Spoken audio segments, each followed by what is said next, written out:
పశ్చిమ గోదావరి జిల్లా భీమవరం 10వ వార్డులో టీడీపీ నాయకులు నిరుపేదలకు ఎన్టీఆర్ భరోసా పింఛన్లను పంపిణీ చేశారు. రాష్ట్ర కృష్ణ బలిజ పూసల కార్పొరేషన్ చైర్మన్ గంటా త్రిమూర్తులు, టీడీపీ రాష్ట్ర కార్యదర్శి కోళ్ల నాగేశ్వరరావు మాట్లాడుతూ పేదల సంక్షేమం కోసం కూటమి ప్రభుత్వం అన్ని చర్యలు చేపట్టిందని చెప్పారు.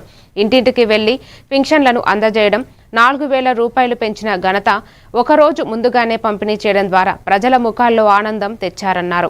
ఈ కార్యక్రమంలో వివిధ స్థాయి నాయకులు, మాజీ కౌన్సిలర్లు, మహిళలు మరియు యువత నేతలు పాల్గొన్నారు.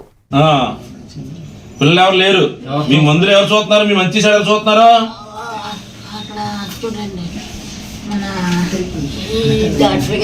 చూస్తున్నారా? ఇప్పుడు ఈ డబ్బులు ఎవరు ఇచ్చారు? ఎంత అమౌంట్? డబ్బులు ఎంత? 15,000. ప్రతి నెల వస్తుంది కదా మీకు. మీరు మందులు వాడుతున్నారు కదా, మరి భోజనం అది పరిస్థితి ఏంటి? ఎవరికి పెడుతున్నారు? అదేలేండి. ఈ డబ్బులు ఇచ్చింది ఎవరండి?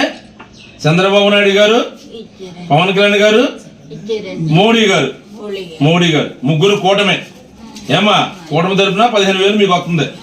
చంద్రబాబు నాయుడు గారు పెద్ద కొడుకు. అది ఏమా కార్యకర్తలు అందరూ మీకు కూటమి నాయకులందరూ అందుబాటులో ఉంటారు. ఏమైనా విషయం వస్తే చెప్పండి, తెలియపరచండి. కాకినాడ జిల్లాలోని